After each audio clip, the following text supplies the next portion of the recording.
How are things? How are you on? Good, Joe. Looking forward to a game. Good to be back.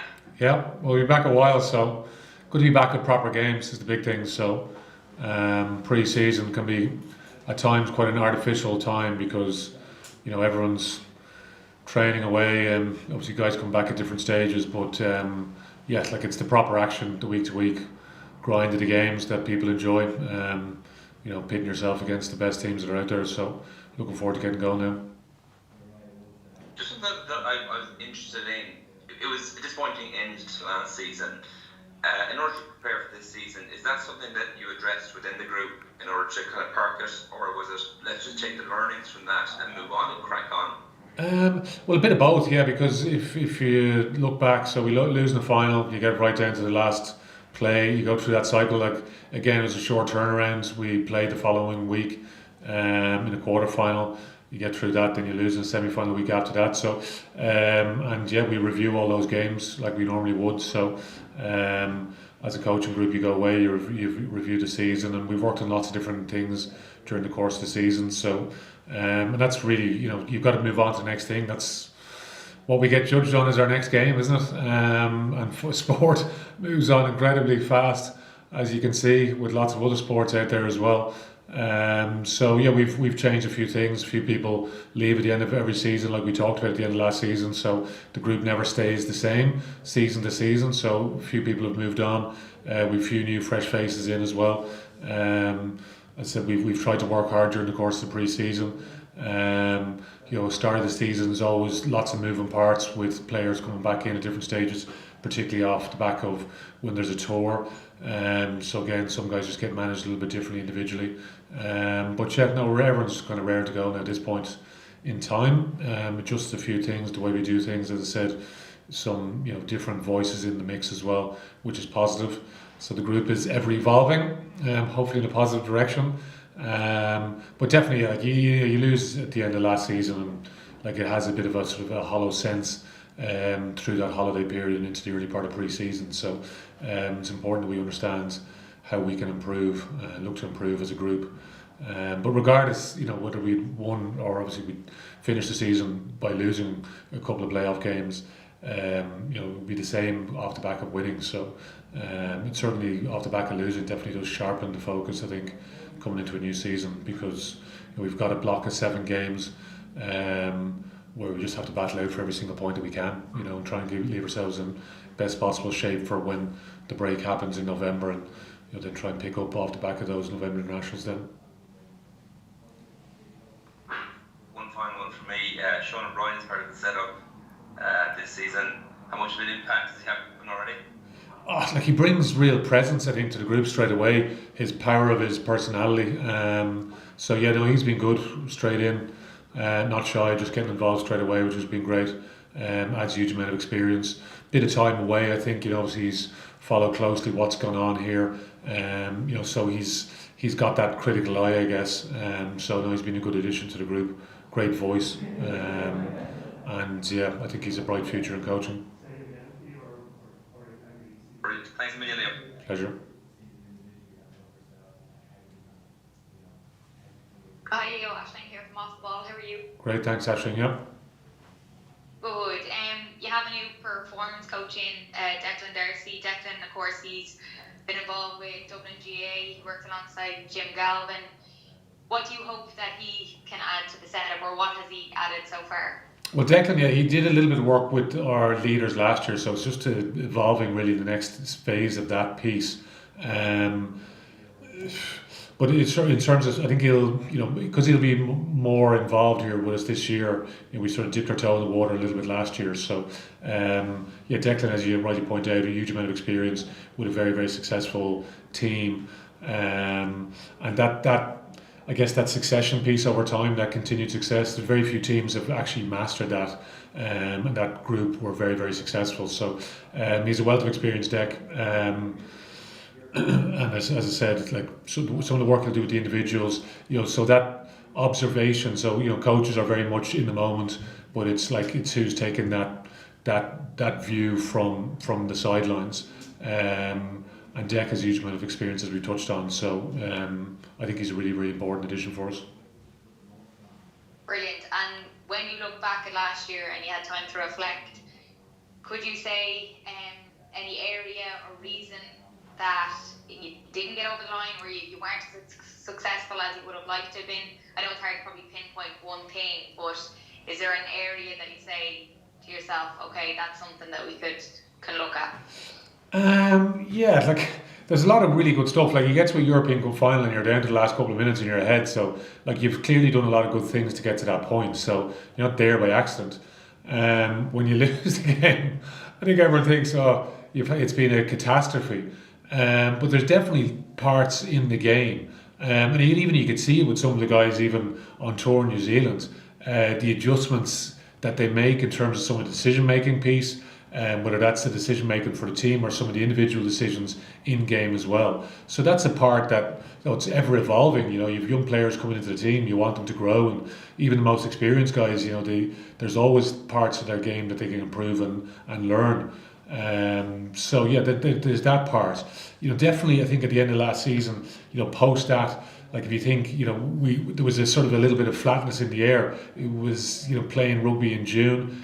We tried to address that this season. We went on a 12 county tour, Leinster, and we want to connect more with the clubs around the province, because we need to grow that support base all the time. So have we taken our eye off the ball there? Potentially, yeah.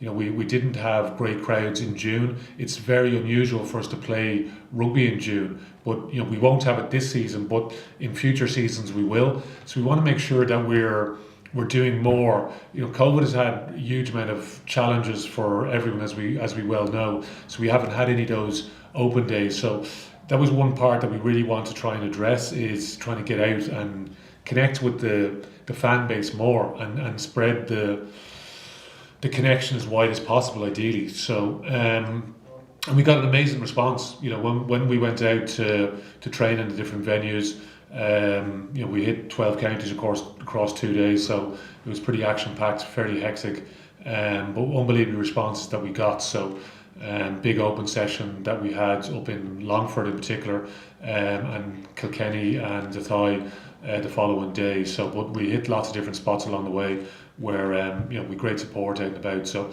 that's a big thing for us as well. Because if this is going to be a thing where we're going to be playing rugby in June, people have certain habits that they go through, and it's definitely something where it led to definitely a bit of flatness, so all across the board. So that's something we've tried to work hard on this pre-season. But again, that's not going to happen overnight, is it? So we need to make sure we try to continue that over the course of the season and beyond that as well. Brilliant, Ian. Thanks so much. Best of luck for the season. Thanks, yeah.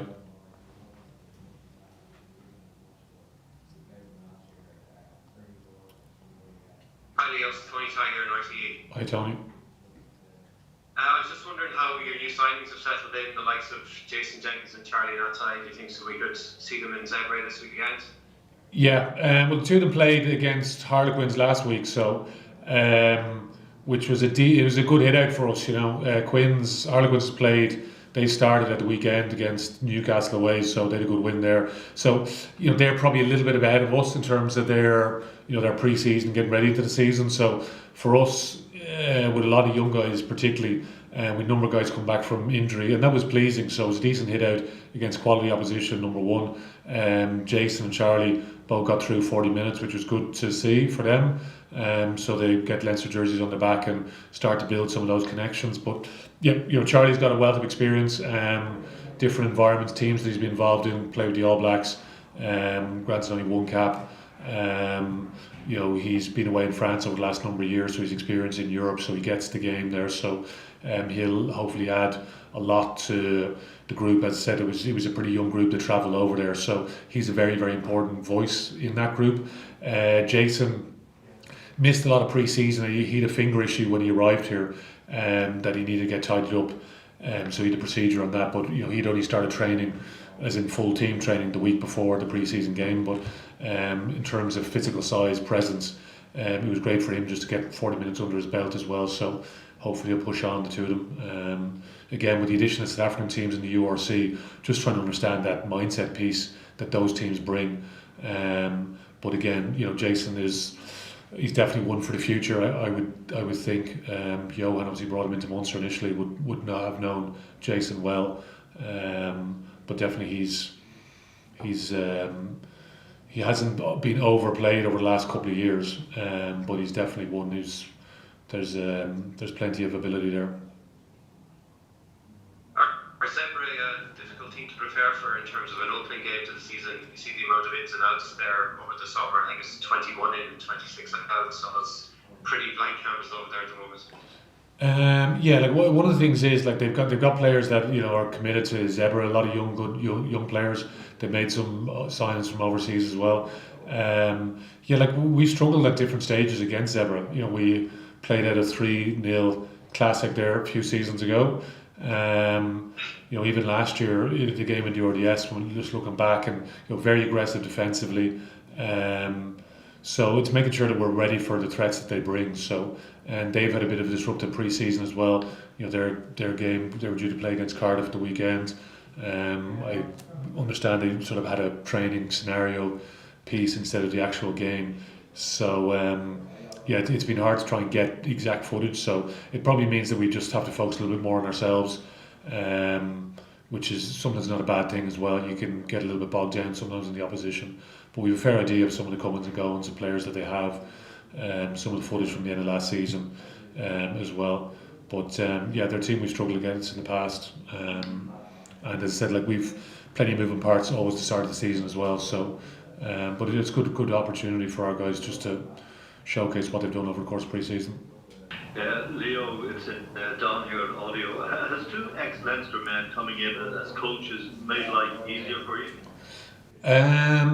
They bring a real pride, because Andrew Goodman, ex-Leinster player, and like he's he has a lot of time for the club, and in terms of getting him here, like it's quite a coup really, like getting a coach out of Crusaders, very very successful environment that they have there. So for him to come in, I think is a real coup for everyone here at the club. And he's passionate about the team. He's excited, nervous about the challenge.